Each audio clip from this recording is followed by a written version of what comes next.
शायद सभी मेडिकल कॉलेजों को बंद करना पड़े, क्योंकि आर्टिफिशियल इंटेलिजेंस खुद बीमारी का पता लगाएगा और खुद ही आपका इलाज भी करेगा। तो समय आ गया है कि जो युवा डॉक्टर अभी तैयार हो रहे हैं उन्हें इस पर ध्यान देना चाहिए कि आप लक्षणों से परे कैसे देख सकते हैं। आपको अपने भीतर की गहरी बुद्धि को काम करने की अनुमति देनी चाहिए।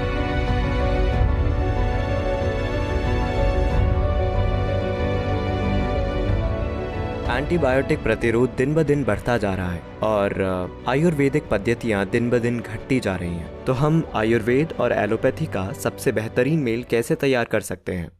आयुर्वेद और सिद्ध और प्राकृतिक चिकित्सा पश्चिम में, विशेष रूप से यूरोप में तेजी से बढ़ रहे हैं, बहुत तेजी से। भारत में बेशक ये चीजें मर रही हैं क्योंकि उनकी मंजूरी के बाद ही हम इन्हें अपनाएंगे। उनकी मंजूरी के बिना हम इसे नहीं अपना सकते।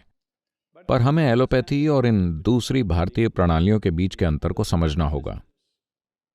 फिलहाल एक आयुर्वेदिक डॉक्टर भी आपकी ही तरह किसी मेडिकल कॉलेज में 4 साल या 5 साल के लिए जा रहा है, तो वो जो सीख रहा है वो इलाज का एक कमतर तरीका है, वो एक कमतर समझ है।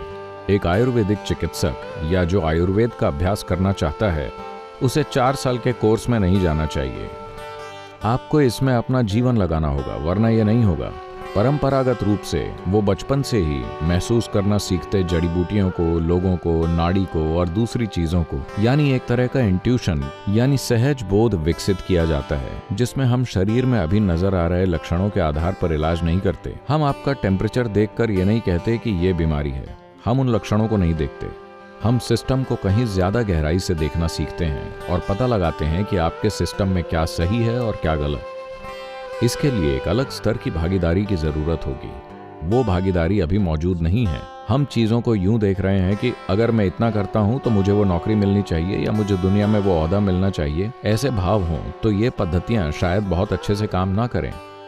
आपने ये तो सुना ही होगा कि आयुर्वेद और सिद्ध में अगर एक डॉक्टर एक दवा देता है तो वही दवा एक व्यक्ति के हाथों से मिलने पर बहुत अच्छे से काम करती है, पर किसी दूसरे के हाथों से मिलने पर ठीक से काम नहीं करती, क्योंकि जो व्यक्ति इसे देता है वो भी उतना ही महत्वपूर्ण है जितनी की दवा, क्योंकि वो दवा सिर्फ अपनी रासायनिक संरचना के आधार पर काम नहीं करती। पूरी एलोपैथिक पद्धति सिर्फ रासायनिक संरचना के आधार पर ही काम करती है। वैसे भी इस बात का खतरा है शायद सभी मेडिकल कॉलेजों को बंद करना पड़े, क्योंकि आर्टिफिशियल इंटेलिजेंस खुद बीमारी का पता लगाएगा और खुद ही आपका इलाज भी करेगा। ऑपरेशन शुरू हो चुके हैं, अभी रोबोटिक सर्जरीज हो रही हैं। अभी भी इंसानों की जरूरत है क्योंकि मशीनों को अपग्रेड करना होगा। लेकिन 25 सालों के अंदर, यहां तक कि आज भी अमेरिका में मैं ऐसे डॉक्टरों को जानता हूं। मैंने एक डॉक्टर को देखा जिन्हें मैं बहुत अच्छे से जानता हूं। वो एक पुराना ब्लैकबेरी लेकर घूमते हैं। ब्लैकबेरी का जो पहला मॉडल आया था, जो इतना मोटा और बड़ी क्षमता वाला है। जब भी उनके पास कोई मरीज आता है वो बस अपने ब्लैकबेरी में देखने लगते हैं। मैंने कहा, आप फोन देखकर लोगों का इलाज कर रहे हैं? उन्होंने कहा, नहीं सदगुरु, मेरी सभी मेडिकल की किताबें यहाँ हैं, इस फोन में हैं। मैं बस उन्हें पढ़कर मरीजों से बात कर रहा हूं। तो अगर आप फोन में देख सकते हैं तो अब फोन खुद भी इतना स्मार्ट बन सकता है कि वो खुद ही बता देगा। अगर आप बस एलेक्सा को लक्षण बता दें तो वो आपको बता देगी कि आपको क्या करना चाहिए। तो इस तरह के लक्षणों को देखकर इलाज करना कुछ समय बाद शायद इसका कोई मतलब नहीं रहेगा, क्योंकि आप केवल जानकारी इकट्ठी करके उसे प्रोसेस करके जवाब दे रहे हैं। ये काम मशीनें किसी भी इंसान से बेहतर कर लेंगी, क्योंकि इस प्रक्रिया को मशीनें बहुत तेजी से और बहुत बेहतर कर सकती हैं बिना कोई भी चीज छोड़े। तो समय आ गया है कि जो युवा डॉक्टर अभी तैयार हो रहे हैं उन्हें इस पर ध्यान देना चाहिए कि आप लक्षणों से परे कैसे देख सकते हैं। आयुर्वेद और सिद्ध में यही बात महत्वपूर्ण है। एक योगी थे जिनके साथ मैंने कुछ समय तक सेवा दी थी। उनके मेडिकल कैंप्स में जो वो आयोजित करते थे वो एक त्योहार जैसा होता था। उनके पास जो भी मरीज आता था उसे सुनाने के लिए उनके पास एक चुटकुला होता था और ये एक त्योहार की तरह चलता था। वो बस यूं ही कुछ दे देते और लोग ठीक हो जाते। हर दिन हजारों लोग उनसे मिलने के लिए लाइन में खड़े होते थे और वो खुद 106 साल की उम्र तक जिए। अगर कोई व्यक्ति 106 साल की उम्र तक जीता है, बूढ़ा होकर नहीं, अपने जीवन के आखिरी दिन तक पूरी तरह से सक्रिय रहते हुए, तो उसे सेहत के बारे में जरूर कुछ ना कुछ पता होगा, है ना? मेरी परदादी 113 साल की उम्र तक जीवित रहीं, 113 साल की उम्र तक। मैं आपको बताता हूं, शायद आपको बेतुका लगे, लेकिन आपको इसे सुनना चाहिए, क्योंकि अगर आप में खुलापन नहीं होगा तो आप कुछ नया नहीं सीख पाएंगे। जब मैंने उन्हें देखा था, वो 100 पार कर चुकी थीं, पर तब भी वो बहुत सक्रिय थीं।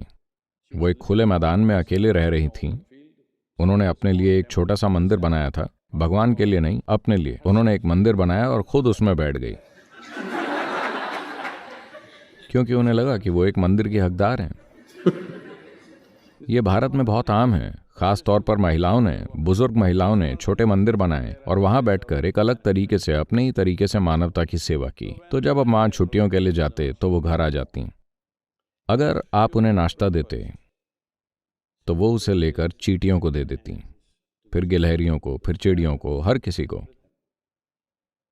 ज्यादातर नाश्ता इसी तरह खत्म हो जाता। कुछ लोग खुद ही सलाहकार बन जाते और कहते, बूढ़ी माँ आप कुछ खाएंगे नहीं तो मर जाएंगी। वो सब मर गए।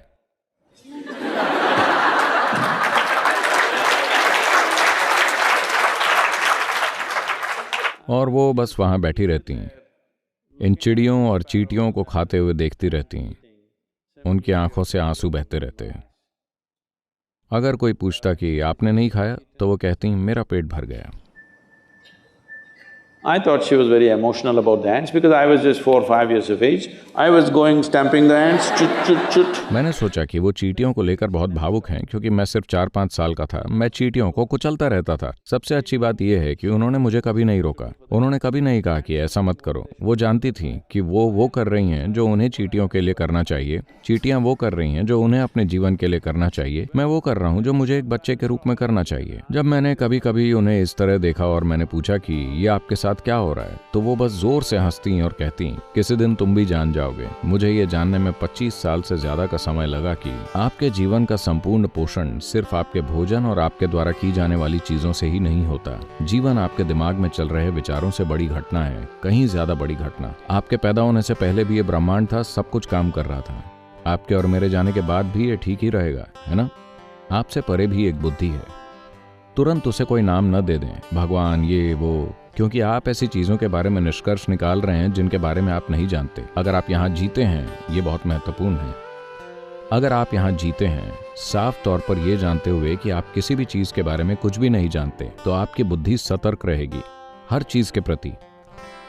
पर आप निष्कर्ष निकालते हैं किताब पढ़कर, ये और वो बकवास सुनकर। आप कहते हैं, मैं ये जानता हूँ, मैं वो जानता हूँ, मैं वो जानता हूँ। जैसे ही आप अपने ज्ञान से अपनी पहचान जोड़ते हैं, आप बहुत छोटे बन जाएंगे, क्योंकि आप चाहे जितना भी जानते हो, आप जो जानते हैं वो फिर भी इस सृष्टि में बस एक छोटा सा कण है ना? पर हमारी अज्ञानता असीम है। इसे अज्ञानता की बुद्धि कहा जाता है। अगर आप हमेशा ये जानते हैं कि आप नहीं जानते, तो आपकी बुद्धि हमेशा बिल्कुल सतर्क रहेगी। चाहे आपका शरीर जाग रहा हो या सो रहा हो, वो बिल्कुल सतर्क रहेगी। एक डॉक्टर को यही करना चाहिए। क्योंकि ऐसी बातें कहने का मुझे खेद है, शायद आपको दवाएं पता हों, शायद आपने दुनिया की सारी किताबें पढ़ी हों, शायद आपने कई मरीजों का इलाज किया हो, पर फिर भी Everything seems to be perfect, somebody will die in your hands. सब कुछ सही लग रहा होगा और कोई व्यक्ति आपके हाथों में मर जाएगा। हर चीज से लगेगा कि वो मरने वाला है, वो कल सुबह उठकर बैठ जाएगा। आप ऐसा होते हुए देखेंगे, हाँ या ना? आपके और मेरे परे भी एक बुद्धि है, एक ऐसी बुद्धि जो हमारा निर्माण करती है, एक ऐसी बुद्धि जो एक आम को इंसान बना सकती है। अगर आप उसे अपने भीतर काम करने की अनुमति नहीं देते, अगर आपको लगता है कि आपके दिमाग में सब कुछ है, तो आप एक मूर्ख डॉक्टर बन जाएंगे। आपको अपने भीतर की गहरी बुद्धि को काम करने की अनुमति देनी चाहिए।